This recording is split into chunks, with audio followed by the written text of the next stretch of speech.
বুকের মধ্যে আগুনে মামুন একবারও কোনো হাসির কোনো সিন আছে কিনা, এইখানেও তাই, অল্প হয়তো কয়টা আছে। আমরা এবার গোলাম মামুনের দেখি ওনার মানুষ তো আমরা দিন শেষে ওনার একটা ভালনারেবল শেডও আছে। অসম্ভব রকমের ফ্যামিলির প্রতি তার একটা ভালোবাসা, তার বোন, যেহেতু তার বোনের হাজবেন্ড একটা মিস অ্যাপে মারা যায়, সো তারপরে ভাগ্নির সাথে তার যে একটা রিলেশন, আমরা এই রিলেশনগুলোর গল্প আমরা আসলে 8টা পর্বের সিরিজে আমরা প্রত্যেকটা পর্বে বা 2 পর্ব পর আমরা আসলে দেখতে পাবো।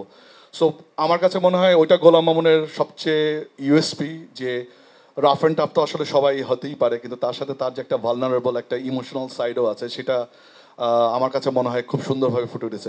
গোলাম Mamun himself, superstar of Bangladesh. So আমরা এটা আমাদের সাথে তাদের তার সাথে দ্বিতীয় কাজ। সো আমরা অসম্ভব pleasure and honoured to have him with us. Walton fridge কিনে অনেকের মতো আপনিও হয়ে যেতে পারেন মিলেনিয়াল, সেরা পণ্যের সেরা অফার।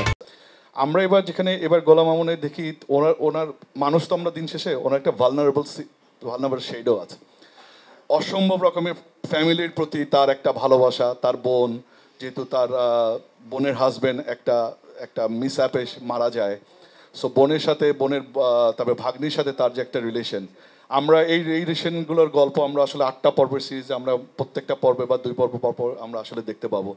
সো আমার কাছে মনে হয় ওইটা গোলাম মামুনের সবচেয়ে ইউএসপি, যে রাফ অ্যান্ড টাফ তো আসলে সবাই হতেই পারে, কিন্তু তার সাথে তার যে একটা ভালনারেবল একটা ইমোশনাল সাইডও আছে, সেটা আমার কাছে মনে হয় খুব সুন্দরভাবে ফুটে উঠেছে। Golam Mamun himself, superstar of Bangladesh. So আমরা এটা আমাদের সাথে তার সাথে দ্বিতীয় কাজ। সো আমরা অসম্ভব pleasure and honoured to have him with us.